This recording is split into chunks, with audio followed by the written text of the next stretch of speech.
Welcome back to CAD builder lesson 1.4 আমরা limits and display unit সম্পর্কে জানব। চলুন শুরু করা যাক। এখন আমরা একটা সম্পূর্ণ ব্ল্যাঙ্ক এরিয়া দেখতে পাচ্ছি। সো এখানে আমরা যে কোনো কিছু ড্রয়িং করতে পারি, কিন্তু আমরা জানি না সেই ড্রয়িংয়ের ডাইমেনশনটা কেমন হবে। ধরুন আমি একটা লাইন ড্র করলাম, কিন্তু লাইনের ডাইমেনশনটা আমরা দিয়ে দিলাম 10। সো 10 দিয়ে দিলে এটার কতখানি বড় বা কতখানি ছোট দেখাবে সেটা আমরা জানি না। তো এইটা সেট করে দেওয়ার জন্য, অর্থাৎ এই লিমিটটা সেট করে দেওয়ার জন্য আমরা লিমিট কমান্ড ব্যবহার করতে পারি। সো আমরা প্রথমে লিমিট কমান্ড টাইপ করি, আর সে লিমিটস। আচ্ছা, এবং এখানে দেখা যাচ্ছে যে limits specify lower left corner, অর্থাৎ এই কর্নারের লিমিটটা আমাকে ফার্স্ট স্পেসিফাই করে দিতে বলছে। সো এইখানে আমি 0,0 দিয়ে দিচ্ছি। আপনি 0,0 না দিয়ে ডিরেক্ট এন্টার দিতে পারেন, কারণ ওরা ডিফল্ট ভ্যালু হিসেবে এখানে 0,0 গ্রহণ করেছে। সো আমি এটা দিয়েই এন্টার চাপলাম। যে কোনো দুইটার একটা করতে পারেন।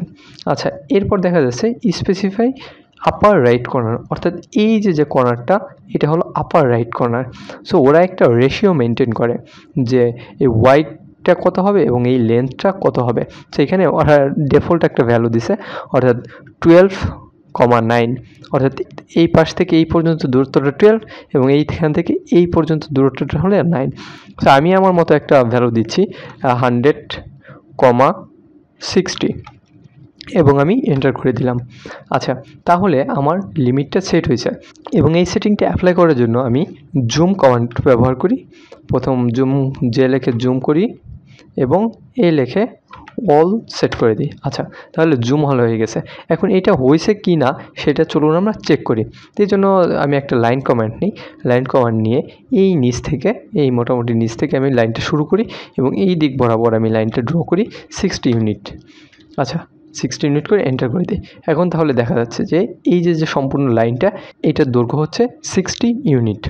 তার মানে এই পাশ থেকে এই পাশ লম্ব দূরত্বটা 60 ইউনিট আছে। এখন এই দূরত্বটা 100 আমি দিয়েছিলাম, কিন্তু এটা রেশিওর উপর ডিপেন্ড করে, অর্থাৎ এটা 100-এর একটু বেশি হতে পারে, 120 বা 140 এরকম।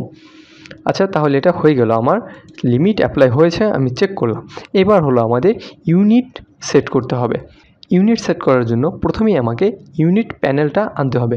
সো এইটা হলো, আমি এই বাম দিকের উপর যে অ্যাপ্লিকেশন বারটা আছে সেটার উপর ক্লিক করি এবং এখানে গিয়ে এই যে ড্রয়িং ইউটিলিটিসে যাই এবং এখানে ইউনিটের উপর ক্লিক করে দিই।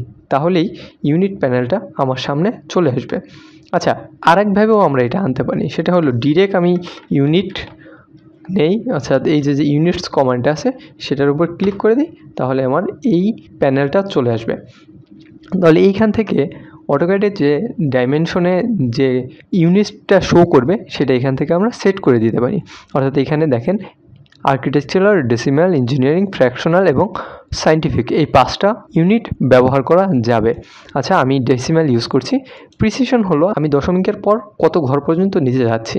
সো আপনি 2, 3 এবং 0 অনেকগুলাই নিতে পারেন, আপনার যত প্রয়োজন হয়। সো আমি 2 নিচ্ছি। আচ্ছা, এরপর হলো এই যে নিচে আছে, নিচে হলো আমি আমার এই ডেসিমাল যে ইউনিটটা সিলেক্ট করেছি সেটার পর আমি এটাকে ইঞ্চিতে নেব, মাইলস, মিলিমিটার কীভাবে নেব। সো এখানে অনেকগুলা অপশন আছে। সো আমি এই এককটা দিয়ে দিচ্ছি মিলিমিটার। আচ্ছা, এরপর এই ডান দিকে আসি, এখানে হলো অ্যাঙ্গেল দেওয়া আছে। সেইখান থেকে আমি অ্যাঙ্গেল 5ভাবে সিলেক্ট করতে পারি, যে survey unit, radiance, grade, degree, minute, second এবং ডেসিমাল ইউনিট। সো আমি ডেসিমাল ইউনিট সিলেক্ট করছি এবং এখানে আমি প্রিসিশন দিয়ে দিচ্ছি দশমিকের পর 2 ঘর পর্যন্ত। আচ্ছা, এখানে লেখা আছে ক্লকওয়াইজ। অটোক্যাড সবসময় অ্যান্টি ক্লকওয়াইজ অ্যাঙ্গেল কাউন্ট করে। সো আপনি যদি ক্লকওয়াইজ অ্যাঙ্গেল কাউন্ট করাতে চান সেক্ষেত্রে এটা 1 করে দেবেন। সো আমি ক্লকওয়াইজ কাউন্ট করাতে চাই না, সেই কারণে আমি এটা অফ করে দিচ্ছি।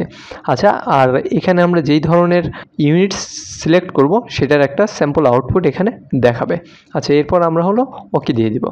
তাহলেই আমার ড্রয়িংয়ের লিমিট সেট হয়ে যাবে, একই সাথে ইউনিট সেট হয়ে যাবে। তো এই ছিল এই ভিডিওতে।